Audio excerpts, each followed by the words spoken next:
اس میں بڑے نام تو پردہ اسکرین کیا یوں ہی غائب ہو چکے ہوئے ہیں.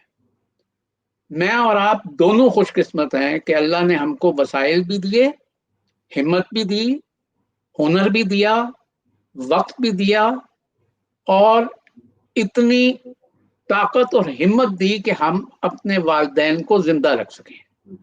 وہ سارے لوگ جو ہمیں دیکھ رہے ہیں ان سب کو اپنے اپنے والدین اسی طرح سے عزیز ہیں، مگر وہ لوگ جو تاریخی حیثیتوں کے حامل رہے ہیں، میں سمجھتا ہوں کہ اب وقت وہ جا رہا ہے پچھلے 10 سال سے خاص طور پہ، اور خاص طور پہ وطن عزیز میں، کہ اپنے اپنے باپ کو اور اپنے اپنے خاندان کے بڑے لوگوں کو ہمیں خود زندہ رکھنا ہے. کوئی نہیں رکھے گا انہیں.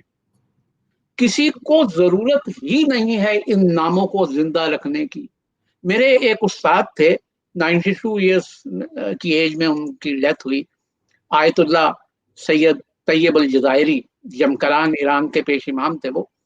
انہوں نے بہت اچھا فقرہ میری ایک کتاب پہ لکھا تھا کہ جس قوم نے، جس امت نے قائد اعظم محمد علی جناح کو بلا دیا، وہ مصطفیٰ علی حمدانی کو کہاں یاد رکھتی. ہم روا روی والی قوم ہیں، جو کچھ سامنے آتا ہے بس وہی ہیں. میں آپ کو سلام پیش کرتا ہوں کہ آپ نے گمی صاحب کے نام کو زندہ رکھا ہوا ہے. انشاءاللہ یہ نام زندہ رہے گا.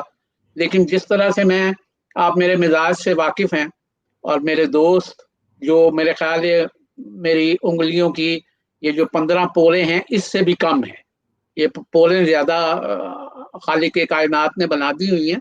دوست میرے بہت کم ہیں، اور ہم جیسے لوگوں کے دوست واقعی کم ہوتے ہیں، کیونکہ ہم آتے جاتے کو دوست نہیں کہا کرتے. ہماری دوستی کا معیار ذرا بالکل ڈفرینٹ ہے. میرے سے کسی نے پوچھا تھا کہ آپ کی زندگی کا کیا مطمع نظر ہے. میں نے کہا دیکھیے میرا تو ہر شعر میری زندگی ہے، میں قافیہ ردیف والی شاعری کرتا نہیں ہوں، لیکن میری اپنی زندگی کا مطمع نظر یہ ہے کہ نظر میں اب بھی محبت کا ہے ہر ایک منظر، بغیر عشق کے ایک دن نہیں ہوا ہے بسر. گزر گئے ہیں 69 برس میرے سفلر. اب نومبر میں 70 کا ہو جاؤں گا انشاءاللہ العزیز. گزر گئے ہیں 69 برس میرے سفلر، کسی یزید کے آگے نہیں جھکایا ہے سر. یہ ہے زندگی کا مطمع نظر. آپ کے والد گرامی مجھے بہت رخ سے عزیز ہیں. سب سے پہلی بات تو وہ ہم 2 نسلوں کے دوست تھے. میرے والد کے بھی دوست تھے اور میرے بھی دوست تھے. ذرا تھے کہتے ہوئے اچھا نہیں لگتا، ہیں ایسے لوگ تھے نہیں ہوا کرتے. دیکھیے ایک طویل عرصہ انہوں نے ریڈیو پر گزارا. میں 1973 میں آیا، وہ شاید اس وقت لاہور ہی میں تھے.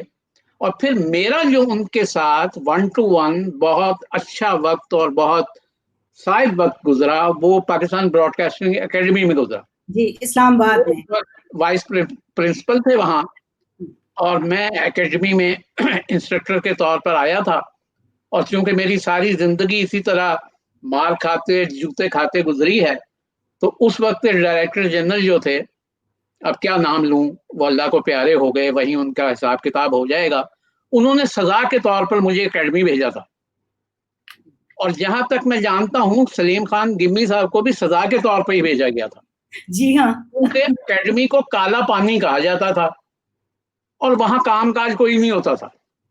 میرا خیال ہے ہم پہلے 2 لوگ تھے جنہوں نے وہاں کام کی بنیاد رکھی تھی. اور اس کے بعد جو لوگ تھے انہیں اگر کسی کو کہا جاتا تھا کہ اکیڈمی آپ کی تعیناتی ہونی ہے، تو وہ کہتے تھے نہیں جی مجھے اکیڈمی نہیں جانا. گمی صاحب وائس پرنسپل تھے، میں انسٹرکٹر تھا. اللہ نے بڑی عزت دی. آپ دیکھیے کہ 85 سے لے کر 89 میں پھر میں جاپان چلا گیا 4 سال کے لیے. اس دوران جتنے لوگ پڑھائے، عجیب ایک خوشی ہوتی ہے مجھے ان دنوں کہ اس وقت 26-27 اسٹیشنوں پر جتنے اسٹیشن ڈائریکٹر ہیں وہ سب کے سب میرے پڑھائے ہوئے ہیں. ماشاءاللہ. ان کی اچھائیاں ان کی ہیں، میرا خیال ہے ان میں جو برائیاں وہ میری ہیں. ان میں سے بڑی برائی جو ہے وہ کام کرنے کی. میں جلدی میں اس سے پہلے کہ آپ کو سوال کی رحمت ہو، گمی صاحب کی 2-3 چیزیں جی آپ کی خدمت میں پیش کروں. جی دیکھیے ایک تو وہ پنجابی زبان کے بڑے مایا ناز لکھاری تھے. اب مایا ناز کا لفظ بھی اتنا برباد ہو چکا ہے جیسے آپ نے میرے لیے لیجنڈ کا لفظ کہہ کے برباد کیا. ہم کوئی لیجنڈ ویجنڈ نہیں ہے. دیکھیے ہوا یہ ہے کہ یہ عہد جو ہے نا، اس میں جو چھتنار درخت تھے، سایہ دار بڑے درخت تھے، وہ ختم ہو گئے. ان کے نیچے ہم جیسی کھمبیاں اگی. اب یہ جو کھمبیاں اگی ہیں وہ چھتنار درخت لگتے ہیں. اس لیے ہم لوگوں کو پڑھے لکھے کوئی بڑے دانشور، حالانکہ دانشور کے بارے میں ہمیشہ کہتا ہوں کہ ہمارے عہد میں اور خاص طور پر پاکستان کے تناظر میں دانشور اسے کہا جاتا ہے جو دانش کے علاوہ ہر قسم کی بات کرتا ہے، بس دانش کی بات نہیں کرتا. جو میرے نزدیک ہے، نہایت قہر کے سادہ آدمی، قہر کے سادہ آدمی، اور نہایت پڑھے لکھے اندر سے بھرے ہوئے آدمی. دیکھنے میں چھوٹا قد لیکن اپنی ذات میں بڑے دراز قد. میں گمی صاحب کا ایک واقعہ آپ کو سناتا ہوں، یہ اکیڈمی کا ہے، اور ایک واقعہ لاہور ریڈیو کا سناتا ہوں. جی سر. مجھے میرے دوست کہتے ہیں کہ سوال کرنے والا تم سے سوال کر کے پھنس جاتا ہے، پھر وہ موقع ڈھونڈتا ہے میں کہ کہاں سے سوال کروں. آپ کا بولنا بہت اچھا لگ رہا ہے مجھے. گمی صاحب کے والد اکیڈمی آئے ملنے کے لیے. ہم اپنے اپنے کمروں میں تھے، ریسیس کا ٹائم تھا، تو تھوڑی دیر میں دیکھا کہ ایک بزرگ سفید صافہ باندھا ہوا، باقاعدہ تہمت باندھی ہوئی، سفید کرتا پہنا ہوا، اور اپنے حقے کے ساتھ اور ٹین کا چھوٹا بکسا وہ لے کے. اب گمی صاحب کی عظمت دیکھیے. کوئی اور شاید ہوتا چھوٹا آدمی تو وہ ابا جی کو کمرے میں بٹھاتا.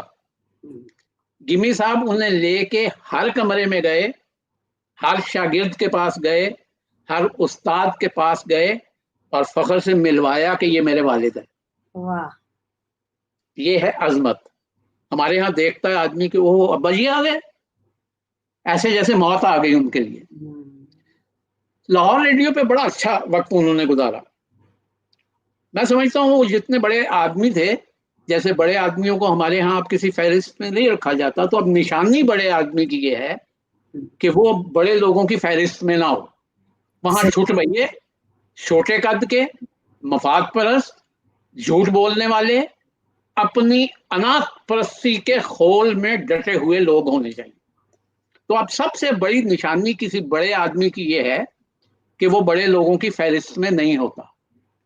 پھر میں کہہ رہا ہوں کہ آپ کو سلام کہ آپ نے اپنے والد کے بڑے نام کو زندہ رکھا ہوا ہے. ہم لاہور میں 3 4 5 دوست تھے جو ان کے بہت قریب تھے. جی. اقبال فہیم جوزی، عتیق اللہ شیخ، اللہ مغفرت کرے شائستہ حبیب، اللہ مغفرت کرے نسرین بٹلی. دوپہر کو سب لوگ مل کے اپنا اپنا کھانا کھایا کرتے تھے ایک کمرے میں بیٹھ کے. تو گمی صاحب کا کمرہ نیچے تھا، ہمارا اوپر تھا، لیکن نیچے چونکہ شائستہ کا کمرہ تھا تو ہم اکٹھے جمع ہو جاتے تھے. تو 2 3 مرتبہ گمی صاحب اس موقع پہ آئے جب ہم کھانا کھا رہے تھے. کی کھا رہے ہو، کی کھا رہے ہو؟ تو ایک دم نسرین بولی کہ میں تو پرہیزی کھاتی ہوں. اچھا ٹھیک ہے، میں بھی پرہیزی کھا لیتا ہوں. ایک آدمی والا کھا لیا.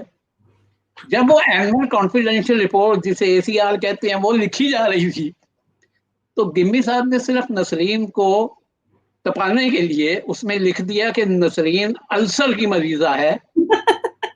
وہ جب اس نے رپورٹ دیکھی اپنی تو اس نے کہا میں تو السر کی مریضہ نہیں ہوں گمی صاحب. تو گمی صاحب کہنے لگے کہ وہ تو تم جو پرہیزی کھانا کھاتی ہو اس لیے میں نے لکھا. بہت بڑا احسان ہے. پتہ نہیں کیا ظلم ہے، ہم سب اردو میں شروع ہو جاتے ہیں. گندم پنجاب کی کھائی، پیدا پنجاب میں ہوئے، اردو کو پالا پوسا ہم نے اردو پہ پنجابی قربان کی. ہم نے اس اردو کی وجہ سے پنجابی کا رسم الخط ہی نہیں بنایا. ہم فارسی رسم الخط میں لکھتے ہیں. اس وقت جو 3 4 بڑے لوگ تھے ان میں شفقت تنویر مرزا صاحب، سلیم خان گمی صاحب، استاد دامن صاحب، راجہ رسالو صاحب، یہ وہ لوگ سارے تھے جو ریڈیو پاکستان کی زینت ہوا کرتے تھے. اور میں آپ کی خدمت میں عرض کر دوں کہ ریڈیو اس زمانے میں کہکشاں ہوا کرتا تھا. بالکل اب تو اندھیر کوٹھلی ہے دونوں طرف سے، صحیح. روشنی کے حساب سے بھی، علم اور تعلیم کے حساب سے بھی. براڈ کاسٹنگ میں اب کاسٹنگ آ گئی ہوئی ہے، اور وہ بھی سوڈا کاسٹنگ والی. بس اس بات کو یہاں کہہ کے ختم کروں کہ میں بھی شرمندہ ہوں، اور میرے ادارے کو بھی شرمندہ ہونا چاہیے، ریڈیو پاکستان کو، کہ اس نے ایسے کسی بڑے آدمی کو محفوظ کر کے نہیں رکھا. ریڈیو پاکستان لاہور پر کم از کم ایسے 10-12 بڑے لوگوں کی تصویریں ہونی چاہیے تھی. میں نے اپنے والد کی تصویر خود کہہ کے لگوائی، مونی حمید صاحبہ اور ان کی تصویر. اور اللہ زندگی دے اور عزت دے، میری شاگرد ہیں نزاکت شکیلہ، جو ریڈیو پاکستان کی تاریخ کی لاہور کی پہلی اسٹیشن ڈائریکٹر ہیں. تو ان سے میں نے کہا تو انہوں نے میری عزت رکھ لی اور یہ تصویر وہاں لگ گئی. لیکن ادارے کے طور پر میں سمجھتا ہوں کہ ہر اسٹیشن پر اس اسٹیشن کے بڑے لوگوں کی تصاویر لگنی چاہیے، ان کے نام کہیں موجود ہونے چاہیے. اللہ کی قسم کھا کے آپ کو میں بتاتا ہوں، میں چونکہ ہر سال لاہور ریڈیو اور اسلام آباد جاتا ہوں، نئے پروڈیوسر جو آئے ہیں انہیں ان مراکز پہ کام کرنے والے لوگوں کے نام ہی علم نہیں. وہ ان کے بارے میں کیا جانتے ہوں گے یہ ایک الگ قصہ کہانی ہے، لیکن ان کو وہ نام نہیں پتا. لاہور ریڈیو پہ میں اگر آپ کو نام گنوانا شروع کروں تو آپ کے 35-40 منٹ جو ہیں وہ صرف ناموں پہ گزر جائیں گے. 4-5 بڑے نام گنواتا ہوں. ناصر کاظمی، جی ناصر کاظمی کوئی اسٹیشن ڈائریکٹر نہیں تھے مرحوم، صحیح اسٹاف آرٹسٹ تھے. صحیح. ایوب رومانی صاحب، رومانی صاحب میوزک کے بہت بڑے آدمی. بہت بڑا نام. شاعری کا بہت بڑا نام مختار صدیقی صاحب. صحیح. سید رضی ترمذی صاحب. رضی ترمذی. پنجابی کے بہت بڑے شاعر الطاف قریشی صاحب. صحیح. یعنی ناموں کی ایک کہکشاں ہے. اور اب میں آپ کو یہ بتاؤں کہ یہ وہ نام تھے، یہ وہ لوگ تھے جن کا بڑا پن دیکھ کے میرا جیسا آدمی ریڈیو میں پھنس گیا. یہ ایک ایسا سونے کا جنگلہ تھا لاہور ریڈیو کا گیٹ کہ جس سے اندر آنے کو جی چاہتا تھا. میں اپنے 9 بہن بھائیوں میں اکیلا آدمی ریڈیو میں آیا، باقی کسی بہن بھائی نے شاید اس کا گیٹ بھی نہیں دیکھا. تو مجھے کسی نے پوچھا کہ آپ تعصب بھی کرتے ہیں؟ میں نے کہا نہیں، تعصب نہیں کرتا، کوئی افسوس نہیں ہے، لیکن اس کا جو زوال دیکھا ہے، میں نئے لوگوں کو کہتا ہوں آپ بہت خوش قسمت ہیں. یہ بی بی سی میں بھی کہتا تھا، پاکستان براڈ کاسٹنگ میں بھی کہتا ہوں کہ آپ بہت خوش قسمت لوگ ہیں، آپ نے ان اداروں کا عروج نہیں دیکھا. صحیح. ورنہ جو تکلیف آپ کو ہوتی وہ ہمارے والی ہوتی کہ ہم نے اپنی آنکھوں سے اس کا زوال دیکھا. صحیح. بھائی کیا زمانہ ہوتا تھا جب لاہور ریڈیو کے کسی پروگرام میں اور کریں گے یادداشتوں کے حوالے سے، ضرور لاہور ریڈیو کی یادوں کو اس طرح سے تازہ کریں گے کہ ان پرانے ناموں کو زندہ رکھا جائے. بالکل تو صحیح. میں شرمندہ ہوں ریڈیو کا ایک کارکن ہونے کے حوالے سے. میں ریٹائرڈ نہیں ہوا ہوگا، میں ابھی بھی ریڈیو کے موجودہ لوگوں سے زیادہ کام کرتا ہوں، بے شک. ریڈیو کا کام کرتا ہوں. بے شک. دیکھیے فیس بک پہ سارا دن کام کرتا ہوں، اور ہر ہفتے کے بعد تصویر بدل دیتا ہوں کہ کوئی یہ نہ سمجھے کہ اب یہ جوان آدمی ہو گیا ہے. نام درست، پتہ درست. انسٹاگرام پہ میں ہوں، فیس بک پہ میں ہوں، واٹس ایپ میں کرتا ہوں، ٹائپ کا سارا کام میں کرتا ہوں. میں آپ کو کیسے بتاؤں کہ میرے ملک میں آج بھی 80% سے زیادہ شاعر ادیب ٹائپ نہیں کر سکتے.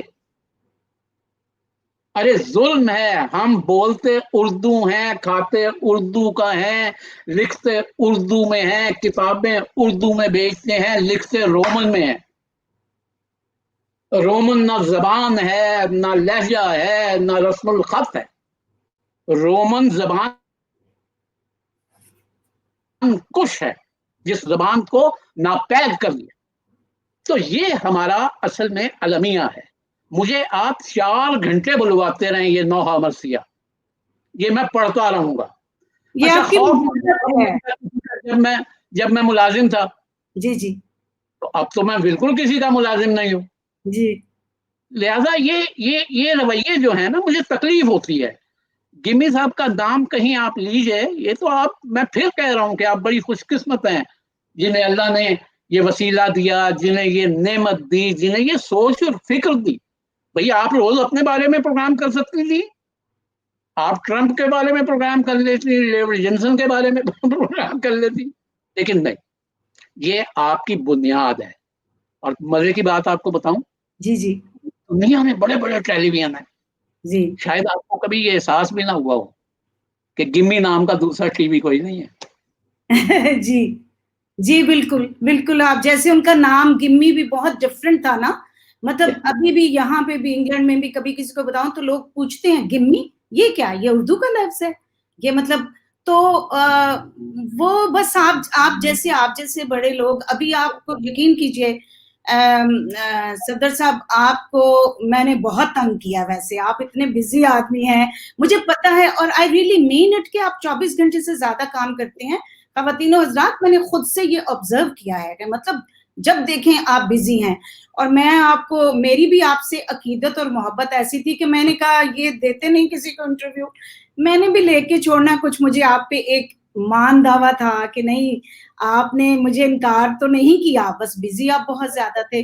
دوسرا آپ کا جو تعلق اور کچھ میرا تعلق آپ کے ساتھ، یہ ظاہری بات ہے آپ کے والد کے حوالے سے. آپ یقین کیجئے میرے میں آج اتنی جرت نہیں پڑ رہی تھی کہ میں آپ کے ساتھ کیسے بول پاؤں گی، کیسے پروگرام کر پاؤں گی. میری ابھی بھی تھوڑا سا، میں اپنا وہ میرا کانفیڈنس لیول نہیں ہے، کیونکہ ماشاءاللہ آپ حقیقتاً آپ ایک انسٹیٹیوشن ہیں. اور ہم نے بھی کیونکہ اپنے بچپن میں اپنا کچھ، اپنے گمی صاحب کے ٹائم پہ وہ ریڈیو کا عروج دیکھا ہے. اور ابھی جو باتیں آپ کر رہے ہیں نا، یہ بھی آپ کی محبت ہے ریڈیو پاکستان کے ساتھ، ریڈیو کارپوریشن کے ساتھ. تو یہ محبت ہے، تو آپ اس طرح کہہ رہے ہیں کہ مطلب آپ کو تکلیف ہے اندر سے کہ کیوں ایسے ہوا، کیوں نہیں جو کام ایک ہونا چاہیے اس انسٹیٹیوشن کو سرو کرنے والوں کو، اور سب کچھ یہ آپ کی محبتیں ہیں. ادروائز دیکھیے کام تو زندہ، کبھی ابو کو میں کہتی تھی، وہ کسی کو کتاب دینے کے لیے بھی اس طرح تھے کہ نہیں، یہ تو جیسے کوئی بچہ ہے نا اپنا. تو میری والدہ کہتی ہوتی تھی کہ جیسے پرائز ڈسٹریبیوشن کا، تو وہ کبھی کبھی کہتی تھی کہ آپ بھی بھیج دینا ادھر اپنی کتاب تو آپ کو بھی انعام. تو وہ کہتے تھے مجھے نہیں ضرورت انعام شرام کی، یہ میری کتاب جو ہے نا ضائع ہو جائے گی ادھر جا کے. تو میری والدہ نے ہنس کے کہنا کہ 200 روپے کی کتاب ہے تو آپ کیسے اس کو لگا کے، آپ کو اس وقت کوئی ایک دفعہ تھا کوئی پرائز تھا کوئی 5 لاکھ کا، تو اس ٹائم پہ 5 لاکھ بڑی بات تھی. تو ابو نے کہا مجھے ضرورت ہی نہیں ان کے 5 لاکھ کی. آئی اسٹل ریمبر کہ یہ کیا وہ پرسنالٹی ہوگی کہ جس کے اندر کوئی لالچ نہیں تھا اس کے لیے اپنا کام جو ہے. اور آپ یقین کیجئے یہی محبت ان کی ہم نے ادب کے ساتھ، کام کے ساتھ دیکھی. مجھے بڑا مشکل ہو رہا ہے ان کا کام کلیکٹ کرنے میں، اکٹھا کرنے میں. اور لیکن چلیں، آپ کی طرف تو میں ایک چیز جو مجھے آپ سے بہت ضروری پوچھنی ہے کہ پاکستان براڈ کاسٹنگ اکیڈمی کی عمارت کے سلسلے میں جو لیز وغیرہ کی بات ہوئی، اس میں آپ کو بڑی تکلیف ہوئی، اور آپ کے لیے وہ ایک صرف بلڈنگ نہیں تھی. آپ نے اس کو جس طرح سے ڈسکرائب کیا، تو میں چاہتی ہوں کہ کیونکہ ہمارا دونوں کا ہی تعلق ہے، اس آپ کی خاص طور پہ بہت زیادہ یادیں ہیں اس بلڈنگ کے ساتھ. تو آپ نے کیوں نہیں سوچا کہ جیسے لوگ کہہ رہے ہیں کہ چلو جی لیز ہو جائے، یہ ہو جائے، تو آپ تو بہت تڑپے اس کے لیے. تو کیا ایسی بات تھی جو آپ سب سے الگ کھڑے ہو گئے؟ آپ نے کیوں نہیں ساتھ دے دیا ان لوگوں کا جو کرنا چاہ رہے تھے لیز اور جو سب کچھ؟ یہ کیا کون سا آپ کی چیز تھی؟ دیکھیے، ایک تو میرا مزاج ہی بچپن سے ہوا کے مخالف چلنے کا ہے. جی، یہ جو میں نے اپنی زندگی کا موٹو آپ کو شعر سنایا نا کہ کسی یزید کے آگے نہیں جھکایا ایسا، تو بالکل. یزید وہ تو نہیں تھا جس نے حسین کو قتل کیا. جی جی بالکل. یزید تو ہر عہد میں، ہر شعبے میں، ہر مقام پر، ہر جگہ پر آپ کو ملے گا. جیسے میں اکثر کہتا ہوں کہ حسین نام نہیں ہے، حسین کردار ہے. اسی طرح یزید نام نہیں ہے, یزید ایک کردار ہے. اور یہ جو دونوں کرداروں کی جنگ کشمکش آمیزش ہے, یہ رہتی دنیا تک رہے گی. اب یہ دیکھنا ہے کہ جو زندہ ضمیر کے لوگ ہیں وہ حسینیت کی طرف ہیں, اور جو مردہ ضمیر کے اور مفاد پرست لوگ ہیں اور انسان کش اور عوام کش لوگ ہیں, وہ چاہے حاکم ہی کیوں نہ ہو, وہ یزید کے پیروکار ہیں. تو اس لیے ہوا یہ, دیکھیے جن لوگوں کو اپنے نیشنل ایسٹس کا علم نہیں کہ نیشنل ایسٹ کسے کہتے ہیں, قومی ورثہ کیا ہوتا ہے. میں نے ایک تحریک چلائی جو ظاہر ہے ایک اکیلا آدمی کیا چلا سکتا ہے, لیکن میں آج تک اسی طرح لکھتا ہوں. میں لاہور ریڈیو کو قومی ورثہ ریڈیو پاکستان لاہور کہتا ہوں, پشاور ریڈیو کو بھی قومی ورثہ کہتا ہوں. یہ دو اسٹیشن اس لیے کہتا ہوں کہ ان دو مراکز سے 13 اور 14 اگست سن 47 عیسوی کی درمیانی رات کو پاکستان کے قیام کا اعلان ہوا تھا. اچھا, اب اس پہ کوئی کسی کا پیسہ, کوئی قرارداد, کچھ خرچ نہیں ہوتی ہے. صرف منسٹری آف انفارمیشن کو یہ احکامات جاری کرنے ہیں کہ کل سے ان دونوں مراکز کو قومی ورثے کا ادارہ کہا جائے. صحیح. اب مصیبت یہ ہے, ایمانداری سے بتائیے کبھی کہ ہم اپنی کون سی چیز پہ فخر کرتے ہیں؟ اپنی زبان پہ فخر نہیں, اپنے دین پہ فخر نہیں, اپنے ادب پہ فخر نہیں, اپنے ادیبوں پر فخر نہیں. چلیے چلتے چلتے آپ کو بھی اور اپنے دیکھنے سننے والوں کو بھی ایک رزق مہیا کرتا چلوں. کم لوگوں کو اس بات کا علم ہے, اور جیسے میں نے پہلے کہا نا کہ ہم بڑے لوگوں کو برداشت نہیں کرتے, اتنے لوگوں کو اس بات کا علم ہے کہ صادقین جیسا آدمی جو امریکہ کی یونیورسٹیوں میں پڑھایا جاتا ہے, پتہ نہیں پاکستان کی کسی یونیورسٹی میں پڑھایا جاتا ہے یا نہیں پڑھایا جاتا. صادقین ریڈیو پاکستان پشاور کے کارکن تھے, اور کوئی پروڈیوسر وغیرہ نہیں تھے بیچارے. صحیح. کاپسٹ تھے, کاپسٹ. اس زمانے میں چونکہ ظاہر ہے ٹائپ رائٹر بھی نہیں ہوتا تھا, تو 5 کاغذوں کے اندر 5 کاربن رکھ کے 5 کاپیاں کی جاتی تھی.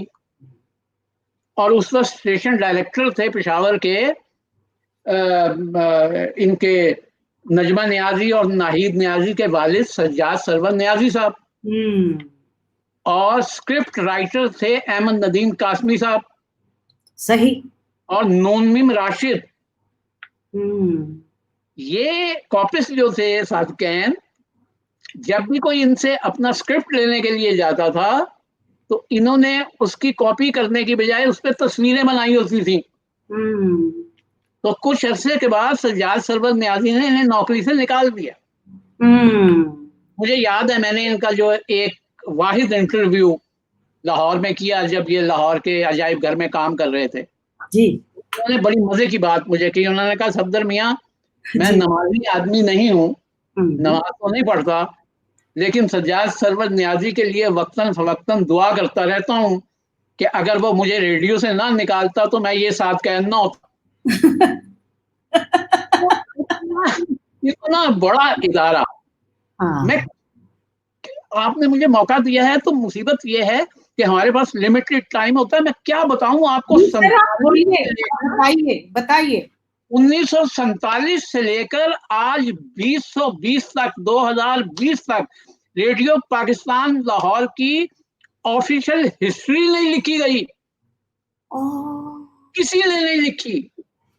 اشفاق گوندل صاحب زندہ ہیں, وہ PIO سے پرنسپل انفارمیشن آفیسر حکومت پاکستان کے, بہت نفیس آدمی ہے, بہت پڑھے لکھے, بہت پیار کرنے والے آدمی. وہ کچھ عرصہ ریڈیو پاکستان کے ڈائریکٹر جنرل رہے. میں نے انہیں اپنی دوست کوثر سمرین جو اب ملتان کی اسٹیشن ڈائریکٹر ہے اس کے ساتھ بیٹھ کے یہ آفر کی. میں نے کہا ابھی کچھ لوگ زندہ ہیں, ان لوگوں کا ایک پینل بنا دیجئے, ہم مل کر ریڈیو پاکستان کی ہسٹری لکھتے ہیں اور کوئی پیسے نہیں لیں گے. کیا وجہ ہوئی؟ دیکھیے, ہم نے کسی چیز کی ڈاکومنٹائزیشن نہیں کی ہے, جس کی وجہ سے مسائل اور مصائب پیدا ہوئے ہیں. اور کتنا بڑا مسئلہ پیدا ہوا ہے کہ پچھلے 5 7 8 سال سے ایک محققین کی نسل ایسی پیدا ہو گئی ہے جو کہتی ہے کہ پاکستان 14 اگست کو نہیں بنا تھا، 15 اگست کو بنا تھا. اب اگر آپ نے یہ ڈاکومنٹائزیشن کر کے رکھی ہوتی یہ مشکل پیش نہ آتی. مگر کیا کہوں کہ جس امت کو اپنے نبی، اپنے رسول، اللہ کے آخری حبیب کی ڈیٹ آف برتھ نہیں پتا، وہ قیام پاکستان کی ڈیٹ آف برتھ کہاں سے یاد رکھے گا؟ ہمارے اندر کچھ چیزیں مفاد پرستی کی ایسی سرایت کر گئی ہیں کہ قائد اعظم علیہ الرحمہ کی وفات کے بعد سے لے کر آج اس وقت تک جتنے حکمران آئے ہیں جی وہ حکمران نہیں ہیں، وہ حاکم ہیں. وہ حاکم اس لیے ہیں کہ حاکم کے متبادل غلام ہوتا ہے، حکمران کے متبادل عوام ہوتے ہیں. ہمارے ہاں عوام کے حوالے سے عوام خوشی ہوئی ہے. اب بھئی اس ملک میں ووٹ خرید لیا جائے، جس ملک میں کسی دوسرے کا ووٹ خود ہی ڈال دیا جائے. میرے والد مرحوم زندہ تھے، مجھے ایک الیکشن یاد ہے، وہ دوپہر کے وقت گئے اپنا ووٹ ڈالنے کے لیے، سب لوگ اٹھ کے کھڑے ہوئے، سلام ولام کی، آئیے آغا صاحب تشریف رکھیے. انہوں نے کہا نہیں یار میں ووٹ ڈالنے کے لیے آیا ہوں تو جلدی جانا چاہتا ہوں. انہوں نے کہا نہیں آپ کا ووٹ ڈال دیا ہے. انہوں نے کہا میرا ووٹ ڈال دیا؟ انہوں نے کہا ہم نے سوچا آپ بزرگ آدمی ہیں کیا تکلیف کریں گے، ہم نے خود ہی ڈال دیا. آپ دیکھیں ایک ایسا آدمی جو قومی سطح پر بھی جانا جاتا ہے اور محلے کی سطح پر تو ویسے ہی جانا جاتا ہے، ہر محلے کا محلے دار کا چچا ہے، خالو ہے، بالکل اس کا ووٹ ڈال دیا انہوں نے. بھائی ووٹ کو عزت کہاں سے دیں؟ ووٹ کو بے عزت تو کیا. مجھے لوگ کہتے ہیں کہ آپ کس جماعت کے؟ میں نے کہا میں کسی سیاسی جماعت کا نہیں ہوں، میں حزب اللہ کا آدمی ہوں. کسی سے مجھے کوئی سیاسی جماعت برداشت نہیں کر سکتی. صحیح کہہ رہے ہیں. کچھ عرصے کے لیے ذوالفقار علی بھٹو صاحب کو اپنا مشل راہ بنایا تھا کیونکہ چینج آئی تھی، اس وقت غریب آدمی کے منہ میں زبان دی تھی، انہوں نے لوگوں کی عوام کی بات کی تھی تو ہم جیسے لوگ بھی پیچھے ان کے ہو لیے. کچھ عرصے کے بعد آنکھیں کھلیں تو ہم پھر واپس اپنی جگہ پر آ گئے. دیکھیے ہمیں کوئی برداشت نہیں کر سکتا جن لوگوں کو گھر میں برداشت نہ کر سکیں کہاں برداشت کریں گے. تو یہ جو آپ نے ایک بات چھیڑی نا اکیڈمی کی اور ریڈیو پاکستان کو لیز پہ دینے کی، دیکھیے یہ شاہ دولے کی شوؤں کے پھر بھی دماغ ذرا بڑے ہیں. یہ شاہ دولے کے شوؤں سے بھی گئے ہوئے لوگ ہیں جن کو یہ علم ہی نہیں کہ یہ عمارت نہیں ہے، یہ ثقافت ہے، یہ ہماری تاریخ ہے، یہ ہمارا ورثہ ہے. ان لوگوں کو آپ کیا کہیں گے؟ بھئی اکیڈمی ایک ایسی جگہ ہے جہاں سے آپ کم سے کم اگلے 40-50 برس کے لیے، نصف صدی کے لیے لوگوں کی تربیت کر کے انہیں نکال کے لے جاتے ہیں. بالکل. یہ اکیڈمی کو کیا کریں؟ 10-15 سال پہلے دنیا نے یہ ثابت کیا کہ جن ملکوں کے پاس ہیوی انڈسٹری ہوگی، اور ہیوی انڈسٹری کی پہلی ضرورت ہے اسٹیل مل، وہ ملک سروائیو کریں گے معیشت میں. تو جہاں ہماری اسٹیل مل کا یہ حال ہو گیا وہاں ایک اکیڈمی بیچاری کو کسی نے کیا پوچھنا تھا. وہاں اب بھی آج بھی وہ بندہ تلاش کیا جاتا ہے کہ جس کو سزا دینی ہو یا جسے کوئی کام نہ کرنا آتا ہو اس کو اکیڈمی میں پرنسپل لگا دو. اور یہ حال صرف ایک ریڈیو کی اکیڈمی کا نہیں ہے، یہ حال ہر ادارے کا ہے. ادارے برباد ہو چکے ہوئے ہیں. انسٹیٹیوشنز کہتے ہیں یہ بن رہے ہیں، کہاں سے بن رہے ہیں؟ بن کا ایک مطلب جنگل بھی ہوتا ہے لغت کے اندر، تو یہ وہ بن ہے. تو یہ جو ایک دور آیا تھا، ابھی تو یہ شاید آپ کے نالج میں نہیں ہے کہ بہت سے اداروں کی زمینیں اس موجودہ حکومت نے بیچ دی ہیں. اس ریڈیو پاکستان کی بھی کچھ جگہوں کی زمینیں ہیں جو بیچی گئی ہیں. لیکن بہرحال رہے نام اللہ کا، کسی کی خدائی نہیں ہے، کسی نے ساری عمر رہنا نہیں ہے. 70 برس کا نومبر میں ہو جاؤں گا انشاءاللہ، اور ابھی جینے کی خواہش ہے. آپ بھی ہوں گے ماشاءاللہ، آپ بھی ہوں گے، آپ کے ابھی بہت کام کرنا ہے. تو میرے سامنے بے شمار حکومتیں چلی گئیں، رہے نام اللہ کا، جانا اس حکومت میں بھی ہے. کوئی اچھا کام کر جائیں گے، 4 لوگ یاد رکھیں گے، نہیں کریں گے ہماری طرح رہ جائیں گے. میری بیوی، میرا بیٹا، میری بیٹی مجھے 12 سال سے تنگ کر رہے ہیں کہ اپنی کتاب چھپوا لیں.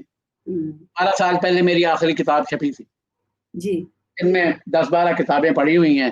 بس اتنا مجھے اطمینان اور اتنی خوشی ہے کہ جس بیٹے بیٹی اور بیوی نے یہ لائبریری بنا کے دی ہے، وہ میری کتابیں میرے مرنے کے بعد پھینکیں گے نہیں، یہاں رہیں گی وہ کتابیں.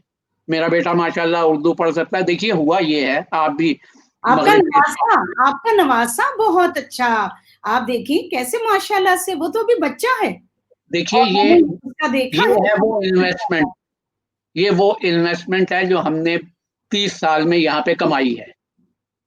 5 مرلے کی زمین وہاں بھی نہیں اور یہاں بھی نہیں، مارگیج کا گھر ہے. ہم سب کا مارگیج کا گھر ہے، لیکن ہم خیر دنیا میں مارگیج پہ آئے ہوئے ہیں. لیکن یہ خوشی ہے کہ بیٹا بیٹی آگے نواسا نواسی بیوی وہ پوچھتے ہیں کہ کیوں نہیں کتاب چھپواتے. میں نے کہا دیکھیے، وہ آپ کے والد والی بات آ رہی ہے جی. میں نے کہا دیکھیے مفت کتاب میں دینے کا اب عادی نہیں ہوں. صحیح. کیونکہ مفت کتاب میں نے دے کے دیکھ لی کہ ادھر میں نکلا، اس نے وہ کتاب وہاں سامنے رکھی ہوئی تھی. تو کتاب چھپواؤں کس کے لیے؟ کتاب پڑھنے کا ہمارے یہاں رجحان نہیں ہے. کتاب بکتی کون سی ہے؟ وہ کتاب یہ دیکھیے، جیسے یہ کتاب ہے، اب کتنے کلرز ہیں اس کے اندر. اب وہ بیگم صاحبہ آئیں گی کتاب کی دکان پہ، ساتھ ڈرائیور ہوگا، کتاب ڈرائیور اٹھائے گا، بیگم صاحبہ نہیں اٹھائیں گی. وہ سارے ورق دیکھیں گے کہ کس کے کلرز ہمارے صوفوں سے اور ہمارے پردوں سے ملتے ہیں. تو وہ جو گھر میں ایک کونا 4 کتابوں کا بنایا گیا ہے، اس میں رکھنے کے لیے وہ کتابیں لی جائیں گی. تو ہماری کتابیں تو ان زمروں میں نہیں آتی ہیں. تو جب مطالعہ ہی نہیں کرتے لوگ، کوئی پڑھتا ہی نہیں ہے، تو پھر کتاب کس کے لیے چھپوائی جائے؟ ہاں، اپنا جو مزاج ہے، جو لکھنا ہے، آپ جیسے دوست ہیں، محبت کرنے والے ہیں، پیار بھی دیتے ہیں، وہ دیکھتے ہیں کہ میرے جیسا آدمی تو روز لکھتا ہے. جی. آپ یقین کریں، یہ فیس بک پہ جو روز میں لکھتا ہوں، تو روز میں شاید 5 سے 7 چیزیں لکھتا ہوں، ایک شائع کرتا ہوں. آپ ایک چھوٹی سی چیز دیکھیے شاعری جو ہے، شاعری قافیہ ردیف نہیں ہے، صحیح، شاعری کریکٹر ہے. صحیح. جب تک آپ آج کے دور کی مصیبت اپنے شعر میں نہیں کہہ رہے، صحیح، تو آپ جو مرضی کہہ لیجیے. جی. میں نے دوستوں کو کہا ہے کہ میں آپ کو 3 مہینے دیتا ہوں، آپ ریسرچ کیجیے. جی. آپ مجھے پاکستان کے بڑے بڑے نامور شاعر، جن کے بہت بڑے بڑے نام ہیں، قد چھوڑیے، میں تو ناموں کی بات کر رہا ہوں، جن کے بڑے بڑے نام ہیں، جن کے گلوں میں توق پڑے ہوئے ہیں، ہلال پاکستان، ہلال امتیاز، پتہ نہیں کون کون سا حلالہ پڑا ہوا ہے. ان میں سے کسی کا نام مجھے لے کے بتائیے جنہوں نے جب سے پاکستان میں یہ عذاب چل رہے ہیں یا یہ کرونا چل رہا ہے، کسی نے ان حالات پہ کچھ لکھا ہو. بھائی جب آپ کی نفس پہ ہاتھ نہیں ہے، جس عہد میں آپ زندہ ہیں، تو آپ کر لیجیے شاعری، جتنی بڑی شاعری کرنا چاہتے ہیں. میں میر درد کا ایک شعر آپ کو سناتا ہوں. مجھے کوئی بتائے کہ آج کا بڑے سے بڑا جدید سے جدید شاعر یہ شعر کہہ سکتا ہے؟ میر درد کا زمانہ کہاں ہے؟ درد نے کہا کہ دیکھ سیلاب کو بیاباں میں، دیکھ سیلاب کو بیاباں میں کیسے سر کو جھکایا جاتا ہے. واہ واہ، وہ پرانا شاعر تھا. ارے شکر کرو تمہارے گھر میں تو تمہارے لوگ تمہیں شاعر بھی مانتے ہیں. ہماری بدقسمتی دیکھو، ہمیں تو گھر میں بھی نہیں مانتے. یہ تو بس آپ ایسے حصے مزاح ہے آپ کی. بات کہتی ہیں وہ خود، کیونکہ بہت اچھا لکھنے والی ہیں، تو ان نہیں سے وہ کس آپ نے کو بھی پوچھا؟ میں نے دیکھا آپ کا بہت ایک زبردست جس میں ماں پارا سفدر نے بہت اچھی وہ کی ہیں، اور میں انشاءاللہ ان سے ویسے خود بھی ان کا بھی میں انٹرویو کرنا چاہوں گی. ان سے لیکن کسی نے کتاب پوچھا کہ آپ نے شاعری کیوں چھوڑ دی؟ جی انہوں نے کہا کہ دیکھیے ایمانداری کی بات یہ ہے کہ صفدر مجھ سے بہت اچھے شاعر ہیں، صحیح تو شادی کے بعد ہم نے طے کیا کہ گھر میں ایک شاعر رہ سکتا ہے. ٹھیک. تو میں نے ہنس کے کہا نہیں، انہوں نے یہ طے کیا کہ گھر میں ایک پاگل رہ سکتا ہے. یہ تو آپ کی محبت ہے اور آپ اتنے ہمبل ہیں، آپ کبھی اپنے آپ کو کریڈٹ نہیں دیتے. اچھا اور کہے کا کریڈٹ دوں؟ مجھے بتائیے میں نے کیا چلیے اچھا ایمانداری سے کرتے ہیں. میں 40 منٹ ہو گئے، 140 منٹ اور بول سکتے ہیں ہم بڑے آرام. لیکن دیکھیں خواتین و حضرات، یہ جو صفدر صاحب کہہ رہے ہیں کہ میں نے کیا ہے، تو میں آپ کو بتاتی جاؤں.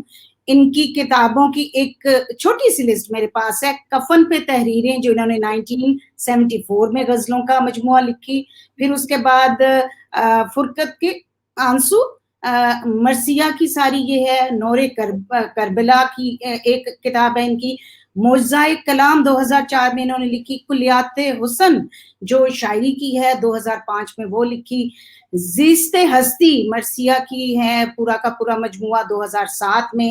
اس کے بعد عطائے رضا، جہان نعت، رو رہا ہے آسمان، یہ ان کا انڈر پروسیس ہے، جو کہ یہ ابھی میرا خیال ہے اسی کتاب کا ذکر کر رہے ہیں جو ابھی یہ میں ہم پوچھتے ہیں ان سے. بادل، چاند اور میں، یہ غزلوں کی کلیکشن ہے.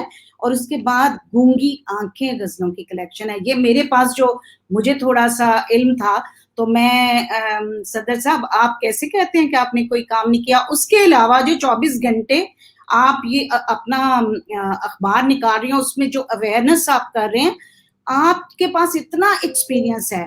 لیکن میں چاہوں گی کہ بھی آپ کو جانے سے پہلے میں زحمت دوں کہ کوئی ایک تو یہ کہ یہ گونگی آنکھیں کیوں آپ نے یہ آپ کا جو کیپشن ہے یہ اتنا مختلف ہے. دوسرا آپ مجھے کوئی غزل میں سے ہمیں اپنی کلام سے ضرور نوازیں خواتین و حضرات. ہمارے ناظرین چاہیں گے کہ وہ آپ سے سنیں. اور خواتین و حضرات یہ جو باتیں انہوں نے گھر کے حوالے سے کی ہے نا کہ مجھے گھر میں کوئی نہیں مانتا، یہ ان کی بہت اچھی سینس آف ہیومر بھی ہے جس پہ ہم آج بات ہی نہیں کر سکے. تو انشاءاللہ تعالیٰ پھر موقع ملا تو پھر آج کیونکہ ہم دوسری باتیں کرتے رہے، اور میرا دل تھا کہ بس آپ سے ہم تھوڑا سا کوئی، بے شک آپ غزل کی سنا دیں، بے شک رو رہا ہے آسمان، کسی جی سے میں ضرور سناتا ہوں، لیکن اچھا. ایک بات ضرور آپ کی خدمت میں عرض کروں کہ یہ جو میں گھر کہتا ہوں نا، جی جی تو گھر سے مراد یہ 4 دیواری بھی نہیں ہے. جی میں جانتی ہوں. گھر تو پورا گھر ہے نا. جی بالکل. آپ کو غلط فہمی ہو گئی میرے بارے میں کہ میں کوئی پڑھا لکھا بڑا اس ٹائپ کا آدمی نہیں. دیکھیے میرا اپنا جو قبیلہ ہے جسے میں اون کرتا ہوں، وہ قبیلہ مجھے اون کرے یا نہ کرے مجھے کوئی پرواہ نہیں ہے. صحیح صحیح. جو قلم کاروں کا قبیلہ ہے نا، آپ جی حیران ہوں گے، مجھے 30 برس ہو گئے ہیں برطانیہ میں، جی 3 یا 4 مشاعروں میں گیا ہوں، 2 کتابوں کے فنکشن میں گیا. مجھے لوگ کہتے ہیں کہ آپ جاتے کیوں نہیں مشاعروں میں؟ میں نے کہا مجھے بلاتے نہیں. بلاتے آپ کو سب ہیں. کیوں نہیں بلاتے؟ ہاں اس جی لیے نہیں بلاتے. اب غور سے سنیے میری بات کو، جی بڑی تلخ اور کڑوی بات جی اس ملک اور اس شہر کے بارے میں کر رہے ہیں جہاں ہم دونوں بیٹھے ہوئے ہیں. جی جی جی یہ میرا بے خوفی کا عالم ہے. جی. لیکن کیونکہ مجھے کسی مشاعرے کی صدارت نہیں کرنی، صحیح. مجھے کسی مشاعرے میں جانا نہیں، تو اس لیے میں اصلیت بیان کر رہا ہوں. میں نے صحیح. کہا بھائی مجھے اس لیے نہیں بلاتے کہ جب شاعر خود اپنے شعر میں جسم کو جسم اور حسن کو حسن کہتا ہے تو میں وہیں کھڑے اسے ڈانٹ دیتا ہوں. صحیح بات ہے. میں نے اسے واقعہ سنایا کہ سویس میں جی ایک تنظیم تھی، اب کیا نام لینا اس کا، اس کے صدر 6 مہینے میرے پیچھے پڑے رہے ٹھیک ہے. کہ آئیے آئیے آئیے آئیے. آخر 2 دوستوں نے کہا کہ یار بزرگ آدمی ہیں، اتنے زمانے سے کہہ رہے ہیں. جی اب میں نام نہیں لیتا ان کا. اس نے کہا کہ میں نے اسے کہا کہ یار جو صدر اپنا نام ہی درست نہیں لے سکتا، الٹ لیتا ہے، تو میں کیا جاؤں وہاں. اس نے کہا میں لے کے چلوں گا آپ کو. چلیے ہم گئے جی وہاں، ٹھیک. مشاعرہ ہو گیا. ہم نے جو تیر مارنا تھا مار لیا، ٹھیک. شکر ہے پتھر نہیں پڑے. اب میں نکل رہا تھا جی تو میرے پیچھے 2 لوگ آ رہے تھے جو مجھے نہیں علم تھا کہ میرے پیچھے آ رہے ہیں. جی جی